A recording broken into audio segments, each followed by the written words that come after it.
Cuando no había esa religión, digo, los actos homosexuales no eran algo que la gente considerara malo, nefasto, contra la naturaleza, ni nada de eso. Hola a todos, bienvenidos a un nuevo video. Vamos a continuar desglosando y controvirtiendo los argumentos vacíos y equivocados de Sonny Lee. Pero quiero anotar, no son argumentos equivocados por su desconocimiento, no son argumentos equivocados por su falta de soportes históricos, no son argumentos equivocados porque, y valiendo el pleonasmo, esté equivocado, porque no sepa, nada de eso. El desconocimiento para mí no es su error. El verdadero error de Sonny está en insultar a los demás sintiéndose dueño de un conocimiento superior y un estatus que lo faculta para pisotear a los demás. El error no está en que no sepa de qué está hablando. El error está en que se sienta con la suficiencia para atacar, juzgar e insultar a los demás. Ese es su error. Y mira, le hablo a Moreno, a Lefon, a Nathan, a Kenneth y hasta el mismo Sonny. Ustedes pueden sentirse eruditos, pueden memorizar las teorías filosóficas y el análisis crítico del poder de Michel Foucault. Puedes recitar de memoria las 1000 mesetas de Gilles Deleuze o puedes estructurar una tesis profunda que contradiga la concepción de libertad radical que proponía Jean-Paul Sartre. Mira, ustedes pueden ser la enciclopedia ambulante que es Nathan y saber en qué página está tal o cual dato. El conocimiento enaltece al hombre, lo magnifica, lo eleva a niveles de conciencia superior. El problema es cuando en vez de evolucionar a través del conocimiento, el hombre involuciona. Si tú utilizas tus grandes conocimientos para mostrar cómo eres superior al resto de la humanidad, estás en el camino equivocado, estás involucionando. Si tú usas tus grandes saberes para burlarte de la ignorancia de los demás, estás involucionando. Recuerda, amigo, hasta el individuo más ignorante, hasta el más pequeño de tus hermanos, te puede regalar una gran enseñanza. Por favor, manténganse siempre humildes. Señalar a alguien por ignorante, paradójicamente demuestra una tremenda ignorancia. Y ni te digo insultar a alguien por su opinión supuestamente equivocada. Todos somos tremendamente ignorantes. Y si vemos el tamaño del universo en relación a esa pequeña mota de polvo azul perdida en el espacio, eso debería ser una motivación más para mantenernos humildes. No somos nada, ninguno, ni siquiera el gran Nathan. Entonces, este video es un llamado a mantenernos humildes. Dicho esto, vamos a seguir escuchando lo que dice el carismático y profundamente intelectual Sonny Lee. Es una payasada decir que no es por culpa de la religión. Creo que estás atacando la religión injustificadamente. No, no seas payaso. No seas payaso. Y ahora refutemos al amiguito Sonny. No, disculpe, es que me han dicho tanto payaso que estoy que me voy para un circo. Y también me han repetido tantas veces que soy homofóbico que están a 20 minutos de convencerme. Y aquí este señor es legítimamente un homofóbico y pendejo. Pero bueno, entremos en materia. Sonny dice que antes del cristianismo no existía el rechazo a los homosexuales. Yo me imagino que además de repartir insultos, ese será su argumento más resaltable, el más destacado. Su argumento punta de lanza. Como dicen ustedes, es completamente inconsistente que diga que no, la religión no es culpable de que... ¿Por qué es entonces? No es por prejuicios religiosos que decimos que es mala. Si no es por eso, explícame por qué. Ahora, tal cual lo pide, expliquémosle al erudito Sonny Lee. Mira, Sonny, se asume que el cristianismo nace en el siglo I después de Cristo, luego de la crucifixión y la respectiva proliferación del mensaje de Cristo a través de los apóstoles. Según el argumento de Sonny, es entonces cuando el cristianismo inicia con esta agenda homófoba, porque antes la homosexualidad era vista como algo natural y era socialmente aceptada según el historiador y profesor de idiomas Sonny Lee. Llega el cristianismo ¿Y qué pasa? La homosexualidad de repente es contranatural, es mala, es etcétera, etcétera, etcétera, etcétera, y se nos viene metiendo hace mucho tiempo esa idea en la cabeza. En Occidente estamos viéndola como mala por culpa del cristianismo. El rechazo sistemático en contra de las conductas homosexuales nace en la antigüedad tardía. De hecho, las primeras prohibiciones legales expuestas en papel, por decirlo de alguna manera, expuestas como norma legal, aparecen en el imperio asirio, bajo el mandato de Tiglapileser I, quien gobernó al menos 1200 años antes del nacimiento de Cristo.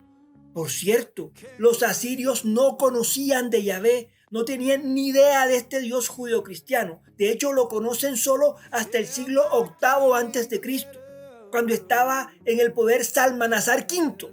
Así que, brother, recapitula todo tu discurso, que estás equivocado. Ahora, estas leyes en contra de los homosexuales están plasmadas en el Código Medio Asirio. Se castigaba a los actos homosexuales masculinos con penas extremas para preservar los roles de género, lo que ellos llamaban el honor masculino.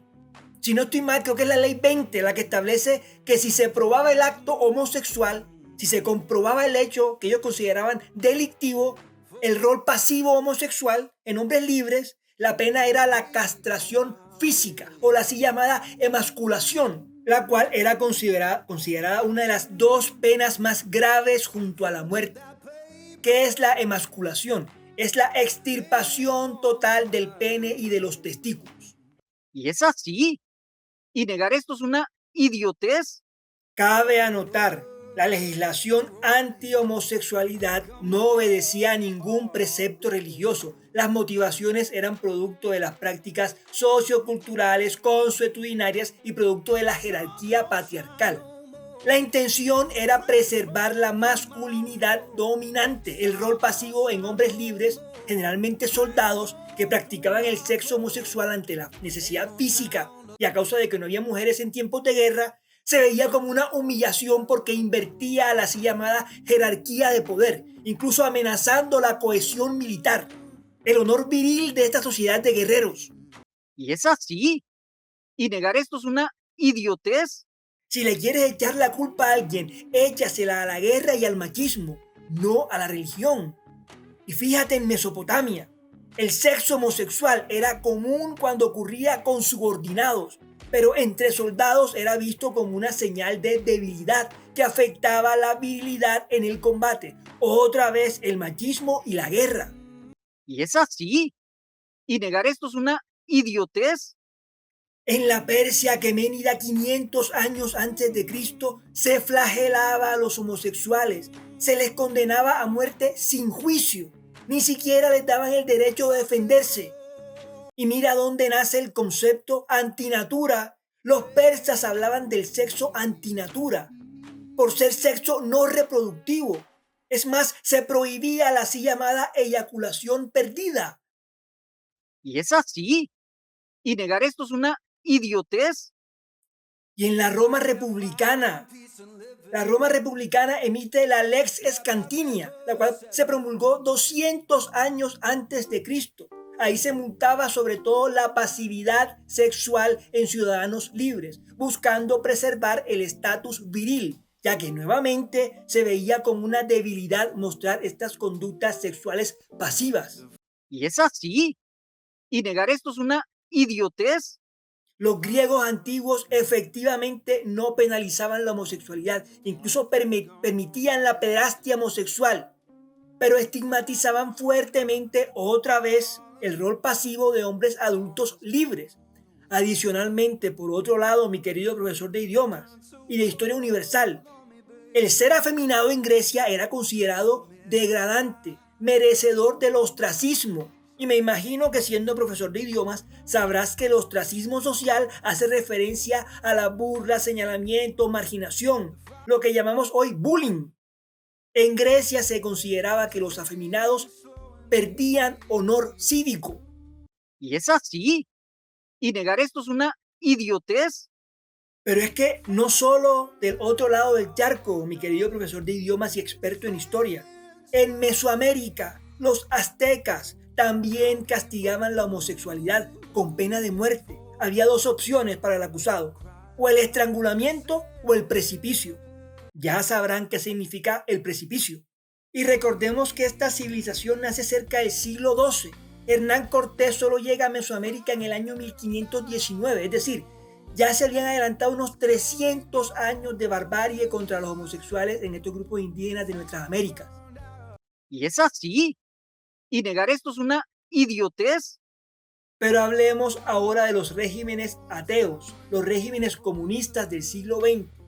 Si el origen de la homofobia surge de la doctrina religiosa judeocristiana que sataniza el sexo entre pares, cosa que ya vimos que no es así y que viene de muchísimo tiempo atrás, y no precisamente por razones religiosas, pero asumamos que el cristianismo fue el que trajo la homofobia al mundo. Entonces quiero que algún Nathan o algún maestro Moreno o algún Sony me respondan esto. ¿Cuál será el fundamento de los ateos para castigar la homosexualidad? Yo se los explico. Por ideologías políticas colectivistas, ya que estos regímenes priorizan la reproducción estatal y la disciplina social, o sea, el acto homosexual lo ven como un acto de indisciplina y que nace de la voluntad del individuo.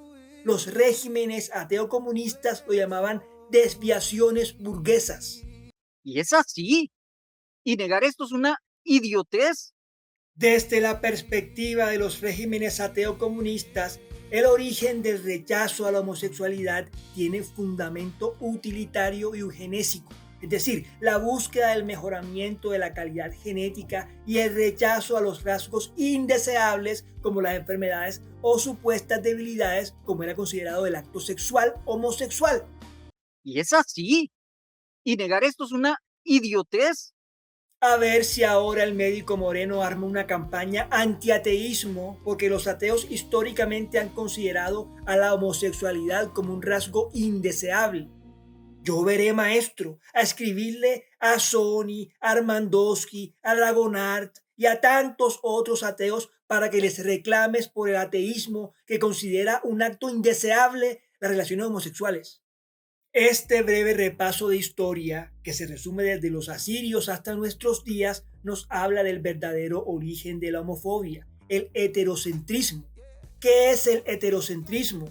Heterocentrismo son actitudes sociales generalizadas por fuerza de costumbre en la cual se privilegia como norma superior y natural las conductas heterosexuales, invisibilizando y o discriminando a otras orientaciones sexuales. Pero hablando de teorías vetustas y obsoletas, Freud a principios del siglo pasado habla del heterocentrismo. Pero Jacqueline Gómez de Jesús, 100 años después, vuelve y habla del heterocentrismo como la génesis de la homofobia. Pero revisen literatura en español al respecto. Rosa Inés Curiel, Marcela Lagarde, Norma Mogrovejo, María Viveros Vigoya, Giuseppe Campuzano. Señores, la homofobia tiene raíces sociales, culturales, psicológicas y políticas. ¿Que coexiste con los fundamentos religiosos? Sí, claro, por supuesto. Pero porque la religión hace parte de la sociedad que habitamos. Es una sola cosa, la cosa social. Pero el fundamento de la homofobia no es la religión. Decir eso demuestra una gran ignorancia. Y aquí vamos a lo profundo de la tesis. ¿Por qué la heterosexualidad es aceptada socialmente y la homosexualidad no? Precisamente, haciendo referencia a aquella palabrita que no es ningún insulto, resulta lo normal. Y Kenneth, no lo digo yo, lo dicen los teóricos. Ahora, ve y corre y dile a Sony que Campuzano está llamando a los homosexuales anormales. Y para explicar esto quiero echar mano de mis escasos conocimientos en psicología que me han sido transmitidos por telepatía de parte de mi esposa. Ese es el fundamento del bullying y me soporto en argumentos como la teoría de la identidad social de Henry Tagfeld. Las personas se definen conforme pertenecen a un grupo y lo que perciben como normal es lo grupalmente aceptado, es decir, se rechaza lo que no encaja o lo diferente, lo anormal. Howard Becker establece lo que denominó el etiquetamiento, labeling. Nuevamente aparece esta palabrita que no es un insulto, lo que se percibe como lo raro, lo desviado, lo anormal, suele rechazarse de forma natural, de forma innata, intuitiva. Esa es la condición humana. Las creencias religiosas realmente no tienen mayor cosa que ver, solo son consecuencia de una construcción psicosocial. Emily Durkheim habla del funcionalismo y la desviación y reconoce que toda sociedad necesita normas. Y recuerden que norma etimológicamente viene de la misma raíz de la palabra normal. Normalizar, normativizar, normalización, normar. Esto quiere decir que lo que se sale de lo normal, de lo frecuente, lo anormal, suele ser satanizado, pero anormal no es, en este caso, un insulto, es una desviación del estándar social. Y precisamente el heterocentrismo surge como una alternativa viable en este ejercicio social de mantener lo generalmente aceptado por nuestra tendencia histórica y sociológica a conservar el statu quo. Ese es el fundamento del bullying de forma general. Por eso se rechaza al niño de gafas, al gordito, al flaco, al que tiene tratamiento dental, al que tiene acné, al afeminado. ¿Ustedes creen que un niño de 8, 10 años está pensando, mi religión me exige que discrimine a los homosexuales? Por supuesto que no. En mi colegio se la montaban, le hacían bullying al niño afeminado y ninguno de mis compañeros, así como yo, iba a la iglesia, ninguno. Pero es que el bullying se lo hacían al afeminado, al que hablaba raro, al ñoño, al gordito, al que no jugaba fútbol, por diferente, por la tendencia a rechazar lo que se sale de la norma. Pero ¿cómo es que ustedes no son conscientes de este patrón social, hombre? Están tan contaminados con sus errores que solo repiten barbaridades. En próximos videos voy a hablar puntualmente de la religión católica y la homofobia, porque claro, la Iglesia Católica, al igual que los regímenes ateocomunistas, han perseguido históricamente a los homosexuales. Eso ya lo veremos. En conclusión, todo lo que he dicho hasta ahora me vale verga. En serio. Lo que yo quiero es que ustedes aprendan de este video, que entiendan y apliquen en sus vidas, señoras y señores, es que tú puedes tener el conocimiento más exquisito del mundo, puedes ser muy docto en una materia, puedes ser un erudito, un exégeta, una lumbrera, la persona con el IQ más elevado en la historia de la humanidad. Incluso puedes ser el ingenioso hidalgo Nathan BTQ. Pero si no te mantienes humilde, en lugar de admiración, causarás pena. No se burlen de las personas con menos conocimiento que ustedes. No todo el mundo tiene el mismo acceso a la información. Por favor, demuestren madurez, demuestren su educación, demuestren que son hombres de ciencia y manténganse humildes. Por favor, regálame tus opiniones, que si son diferentes a las mías, mucho mejor. Y así logramos construir un conocimiento mucho más robusto. A diferencia de otras personas, yo no te voy a insultar por pensar diferente a mí. Un abrazo. Hasta la próxima.